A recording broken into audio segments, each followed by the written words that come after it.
ऐसी वाणी बोलिए कि मन का आपा खोए और उनको शीतल करे आप हो शीतल होए। Most respected principal sir, teachers and all my students, good morning to all of you. पिछले दिवस के प्रसंग में मैंने आपको अपने विद्यालय, अपने टीचर्स के बारे में बताया था। आज के प्रसंग में आपको हम बताएंगे गुरु। वैसे जानते हैं आप लोग, गुरु दो प्रकार के होते हैं, एक शिक्षा गुरु होते हैं, एक दीक्षा गुरु होते हैं। शिक्षा गुरु हम लोग हैं जो बदलते रहते हैं, लेकिन दीक्षा गुरु तो वही होता है जो कान में आपके मंत्र देता, जो जीवन पर्यंत आप जपते हो और भगवान को प्राप्त करते हो। तो ऋषि दत्तात्रेय ने अपने जीवन में 24 गुरु बनाया था। जैसे उन्होंने पृथ्वी को गुरु बनाया, आकाश को गुरु बनाया, जल को गुरु बनाया, तोते को गुरु बनाया, कन्याओं को गुरु बनाया, ऐसे उन्होंने अपने जीवन में 24 गुरु बनाया था। जिसमें उन्होंने जल को गुरु बना करके क्या सीखा, हम इस पर आपको बताने का प्रयास करेंगे, बहुत ध्यान से सुनिएगा। कश्मीर का एक ब्राह्मण हुआ, एज लगभग 30 से 35 वर्ष की अवस्था, और उसने 10-10 दिन तक बिना निद्रा लिए अध्ययन किया, वेद, वेदांग, उपनिषद, यहाँ तक कि उसने दर्शन का भी अध्ययन किया। और पहले जमाने में बच्चों शास्त्रार्थ हुआ करता था, शास्त्र की चर्चाएं होती थी और उसमें दो विद्वान आमने सामने खड़े होते थे और उसको ऑर्गेनाइज वहां का राजा करता था। तो ऐसे ही वो ब्राह्मण कश्मीर का, आप जानते हैं कश्मीर माँ भारती की उद्गम स्थली है, कश्मीर हमारी माँ शारदा का उद्गम स्थली है, कश्मीर हमारी माँ सरस्वती की उद्गम स्थली है। और आप जानते हैं दो जगह के ब्राह्मण बड़े विद्वान हुआ करते थे, एक है कश्मीर और दूसरा है बनारस।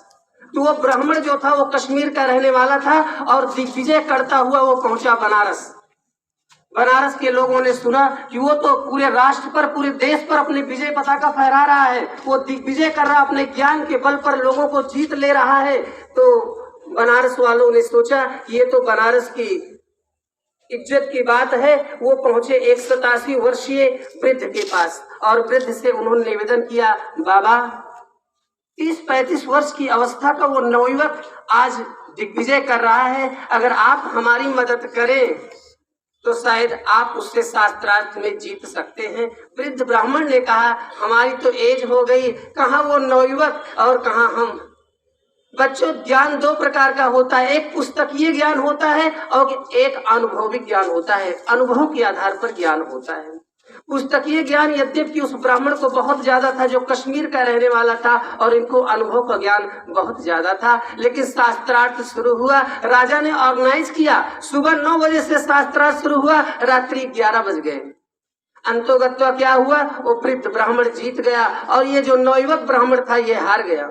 ये लौट करके आया और इसने लोगों से बताया, कल सूर्यास्त बाद में होगा, उसके पहले मैं गंगा में डुबकी लगा करके मर जाऊंगा। मेरा जीवन का धिक्कार है, मैंने 10-10 दिन तक बिना नींद लिए हमने अध्ययन किया है, हमने पूरे वेद, वेदांग, दर्शन, उपनिषद का अध्ययन किया और मैं शास्त्रार्थ में हार गया, वो भी एक वृद्ध ब्राह्मण से हार गया। बहुत गलानी हुई, वो अंदर गया और अंदर से दरवाजे को बंद कर लिया। उसने कहा, नहीं, मैं खोलने वाला नहीं हूँ। वहां के लोगों ने कहा, ये तो राष्ट्र की इज्जत की बात है, आज एक नवयुवक मरने पर उतारू हो गया केवल जय और विजय के पराजय के चक्कर में। ये बात किसी तरह से वृद्ध ब्राह्मण उस बनारस वाले को पता चली और वो लौट करके आए। उन्होंने दरवाजे को खटखटाया, खोलिए। बोले, कौन? मैं कहा, वही हूँ जिसने आपको जीत लिया है और हारने वाले को हमेशा जीतने वाले की बात माननी चाहिए, इसलिए दरवाजा खोलिए। नवयुवक ने अपने दरवाजे को खोला, कहा, देखो बेटा, मैंने आपको बताया ज्ञान दो प्रकार का, एक अनुभव का और एक पुस्तक का। तुमको पुस्तक का ज्ञान यद्यपि बहुत ज्यादा था, लेकिन हमको अनुभव का ज्ञान था। और तो तुम जो प्रमाण दे रहे थे वो प्रमाण अकाट्य होता था, लेकिन मैं अनुभव के आधार पर आपको बताया और लोगों ने मुझे विजय दिलाई। मेरे जीवन में वो मेरी वाणी किस काम की, जिस वाणी के द्वारा तुम मरने पर उद्यत हो गए और तुम तो मेरे बेटे के समान हो, तुमसे बड़े तो हमारे नाती पोते हैं। तुम्हारा और मेरा कोई ईर्ष्या द्वेष कपट नहीं था, मैं तो बस अपने अनुभव के आधार पर जो कुछ भी मेरे अंदर था मैंने आपको बताया। उस नवयुवक ने कहा, लेकिन मैं तो हार गया। कहा, तुम हार गए, लेकिन मैं अपनी वाणी के द्वारा तुम्हें कष्ट दिया, इसलिए आज से एक मैं शपथ लेता हूँ कि आज के बाद मैं बोलूंगा नहीं। उन्होंने एक लकड़ी बीच से चीरा और अपने जिह्वा में लगा दिया और उनका नाम पड़ा काष्ठ जिह्वा स्वामी। आज भी उनका स्थान बनारस में स्थित है। हमारे कहने का मतलब यही इतना है, ऐसी वाणी बोलिए कि मन का आपा खोए और उनको शीतल करे आपो शीतल होए। मेरे बच्चों, मेरे वो ज्ञान किस काम का है कि ज्ञान के बल पर आपको मैं शीतलता ना दे पाऊँ।